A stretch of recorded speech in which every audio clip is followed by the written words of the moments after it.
Guys,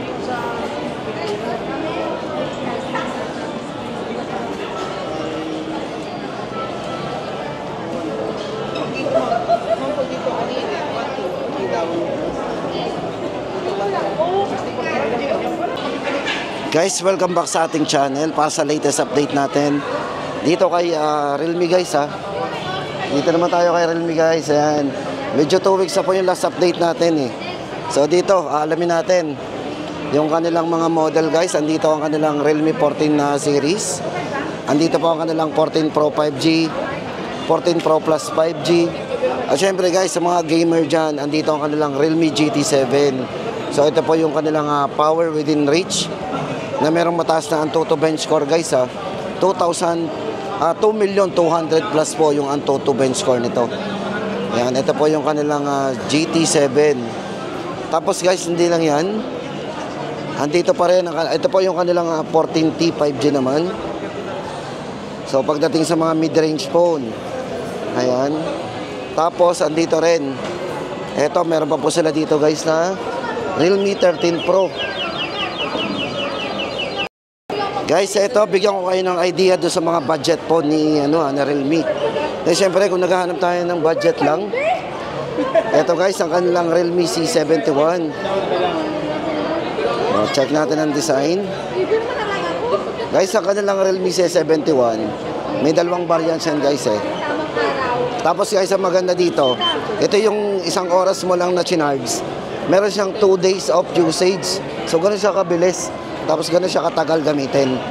O diba, 1 hour of charging, 2 days po natin siya magagamit. Tapos guys, hindi lang yan ha. Unang-una po dito sa kanilang C71, may mataas po itong battery. 6,300 mAh battery po yan. Tapos naka 45 watts po pagdating sa charging.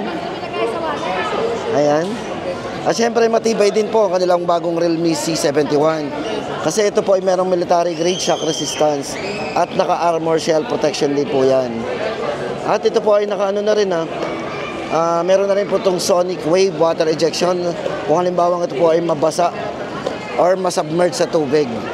O diba, budget phone pero ang durability talagang yan, napaka-durable. Tapos guys, ito pagdating sa refresh rate, naka 120Hz na rin ang kanyang screen refresh rate at merong eye comfort display. Yan, always on display din. O diba, meron na rin siyang always on display. Then pagdating sa processor, ito pa yung ginamitan ng T7250 octa-core chipset. Para naman po sa kanyang RAM and ROM, ito ay merong 6GB RAM at 128 internal storage. Ayan, para po sa ating update guys sa presyo nito. Unahin natin ang kanyang 64GB. So meron siyang maximum RAM na 12, 64 internal. Ang presyo guys ay 4,999. Then kung 128 naman, meron siyang maximum RAM na 18GB RAM 128. Ang price po natin 5,999. Guys, ito lipat naman tayo sa kanilang C75. Guys, ito for C75, meron tayo ditong C75X. At ang isa po nito ay C75. Yan, guys, bigyan ko kayo ng idea dito sa kanilang C75X. Guys, itong hawak natin, ito po yung C75. Yan, ito po yung merong IP rating na IP69. Meron po siyang all-around waterproof. Kasi guys, ito ay naka IP66. IP68 and IP69. O diba? Accidentally mahulog talagang makaka-survive. So napaka-durable talaga. Then may malaking battery na rin po to, 6,000 mAh massive battery. At meron na rin po siyang 4-year long-lasting durability. Pagdating po sa RAM and ROM nito, guys, ito ay merong 24 maximum RAM at 256 na rin ang internal storage. C75. Presyo po natin, 10,999. Tapos, ang kanila pong C75X. So, ito guys, ito naman yung kanilang C75X. So, ito guys, halos same naman po yung design nila. Halos pinakaiba lang po nila dito yung pinaka ito. Yan. Ayan. Pero pag sa design po, parehas na yung dalawa. Ito guys, pagdating din sa kanyang naka IP66, 68 and 69 din po yan. Yan, all around waterproof din. Tapos pagdating sa camera, meron na siyang 50 megapixel underwater camera. So yan guys, pwede tayo mag-take ng photo underwater. At no worry kasi kung mabasa yung kanilang dyan, meron naman tayong sonic wave water ejection. So pwedeng maalis yung tubig nito. Then pagdating sa charging, ito pong C75X ay naka 45 watts na rin, Superbook charge. Yan, para po sa presyo guys nito, 24 GB RAM 128, 7,999. Then guys, ito punta naman tayo sa kanilang 13 series. Guys, good news kasi ang kanilang 13 series, ito po ay merong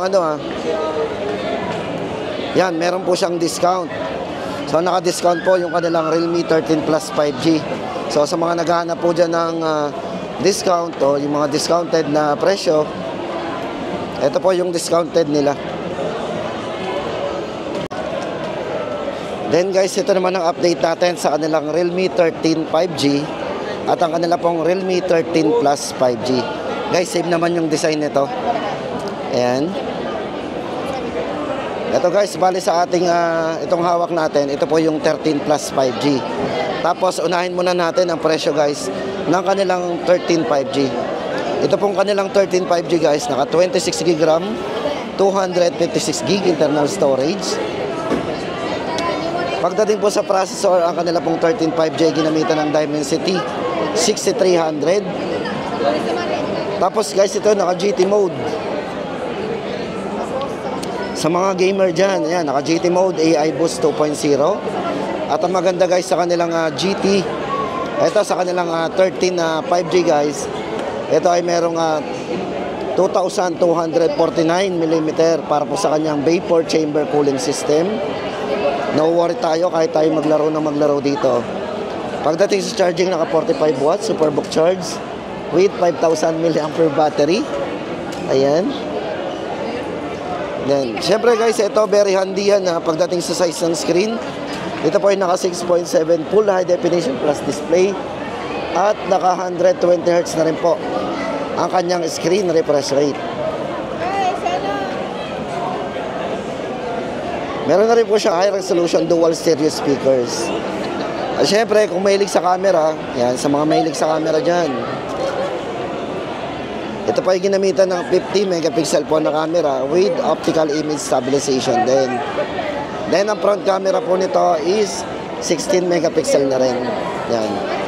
IP64 para po sa kanyang dust and water resistance. Tapos guys, ito nga pa lang si 13 5G. Ito kahit basa po yung screen nito, magpa-function talaga yan. So meron po siyang tinatawag na Rainwater Smart Touch. So kahit basa po yung screen. At meron na rin po itong para sa ating security guys, ay meron po itong anti-theft protection, yung tinatawag na Smart Code Scan. O diba, 13 5G para po sa presyo nito, 26 GB RAM 256 po, 16,999. Tapos ang kanya naman pong 13 Plus 5G, yan, para po sa ating 13 Plus 5G. Ito po, pagdating sa processor o yung chipset na ginamit po dito, ito po ay ginamitan ng MediaTek Dimensity 7300 Energy. Naka GT mode with AI booster na rin, 2.0. Yan, sa mga mahilig maglaro, syempre guys, tama-tama to. Ayan, gaming certified. Meron po itong 6,050mm vapor chamber cooling system din. At meron siyang 80 watts na charging. Superbook charge with 5,000 mAh battery. Yan, para po sa screen, naka full high definition display, OLED po yan. Napakabibid na rin ang display nito. 120 Hz na rin po yung kanyang refresh rate. At naka dual stereo speaker din, high resolution. Camera, guys, ginamitan po ang camera ito ng LYT600 o naka Sony camera po yan. With optical image stabilization din pagdating sa kanyang camera. Pakalinaw din. Yan. Pagdating sa durability, naka IP65, dust and water resistant at meron na rin rainwater smart touch po yan. Yan. Yan guys, para sa presyo po nito, ito good news kasi ang kanilang 13 plus 5G ay discounted na from 19,999. Ngayon po ay 17,999. Naka-discount po tayo ng 2,000. Tapos guys, ito, kumustahin naman natin ang kanilang Realme 13 Pro Plus 5G. Guys, ito, maganda dito, good news. Kasi yung dalawang variants po nito, yung kanya pong variant na 24GB RAM 256 at ang variant po nito na 24GB RAM 512 ay merong discount. So ayan guys, sa mga naghahanap po ng Realme 13 Pro Plus 5G, discounted na po yan. Bago tayo guys pumunta sa presyo nito, bigyan ko muna kayo ng quick review para dito kay Realme 13 Pro Plus 5G. Ito po guys, size ng screen, naka 6.7 inches para sa kanyang large screen. Tapos naka 120 Hz na rin po yung kanyang curved vision display. Ayan. Tapos ito guys, mapansin nyo, punong-puno yung kanyang screen, halos napakanipis. Pagdating po kasi sa screen to body ratio, ito merong 93.2% screen to body ratio. Naka 1080p full high definition plus display. Ayan.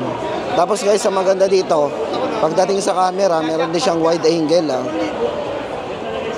Ayan, naka 0.6 po yan, meron siyang wide angle. Ayan, pagdating po sa design, ang tinatawag po nilang design dito, ito po yung tinatawag nilang Monet inspired glass design. Siyempre, yung ibang design po nito, naka leather din. So, meron din po itong premium vegan leather design. Then charging guys, ito ay naka 80 watts, superbook charge. At ang battery naman ito is 5,200 mAh massive battery. Ayan. Siyempre guys, sa Sony camera din ang ginamit dito Sony IMX615. Yun po yung kanyang yung 32 megapixel po sa front camera. So naka Sony din. Yan, para po sa presyo guys ng kanilang Realme 13 Pro Plus 5G, discounted na. 24,256 po, 26,999. Dating yan, 28,999. Naka-discount tayo ng 2,000. At ang isang variant po nito na 512 na dating 31,999, ngayon po ay 29,999. Realme 13 Pro Plus 5G. Tapos guys, ito na, punta naman tayo sa kanilang 14 series. At para naman guys, update natin sa kanilang Realme 14T 5G. Siyempre guys, naka 5G din to. Ito guys, naka GT Boost yan. Ito pa yung merong AI or boost control. So ito guys, sa mga gamer, tama-tama sa inyo yan. Tapos ito, hindi basta-basta nag-iinit. Kasi meron siyang vapor chamber cooling system. At napakataas po, napakalaki din po ng battery nito kasi itong si Realme 14T 5G ay merong 6,000 mAh massive battery. At napakabibid na rin po ng display nito guys. Kung mapansin nyo, napakaliwanag ng display nito. Kasi ito po ay naka 120 Hz na po yung screen refresh rate at naka AMOLED display na po yan. Yan, para po sa variant nito guys, ang kanilang 14T 5G ay naka 18GB RAM plus 256GB internal storage. Yan, presyo po nito ay 14,999. Yan ang ating mabilisang update guys. Tapos guys, ito punta naman tayo sa kanilang 14 Pro 5G at ang kanila pong 14 Pro Plus 5G. Ito po yung design ng kanilang 14 Pro. Yan guys, ito para sa mga specs po ng kanilang 14 Pro 5G. Yan, pagdating po sa main camera guys, ito guys, ang ginamit pong camera dito is Sony camera. So check natin yung pinaka-highlights nito pagdating sa camera. Sa kanya pong rear camera guys, ito ay ginamitan ng 50 megapixel Sony IMX882 with optical image stabilization. At ito po ay merong underwater camera din. Yan, meron po siyang 2 megapixel black and white camera. At AI Ultra Clarity 2.0, snap mode at yung kanyang AI Eraser 2.0. So maganda guys dito yung underwater mode. So kapag naka-underwater mode po yan, pwede po tayong mag-live photo dyan. Then yung front camera po nito is naka 16 megapixel na rin. Kung processor naman guys, ang pag-uusapan natin, si 14 Pro 5G ay ginamitan ng MediaTek Dimensity 7300 Energy. Yan. Para po sa size ng screen, yan, check po natin, naka 6.77 Full High Definition Plus display at naka OLED display po yan. 120 Hz na rin po yung kanyang smooth screen o yung refresh rate. Ito po ay naka 3D curve. Yan guys, naka 3D curve yan. Naka 45 watts pagdating sa charging. Yan, Realme UI 6.0 based on Android 15. At syempre guys, durability, IP66, 68, and 69 po yan.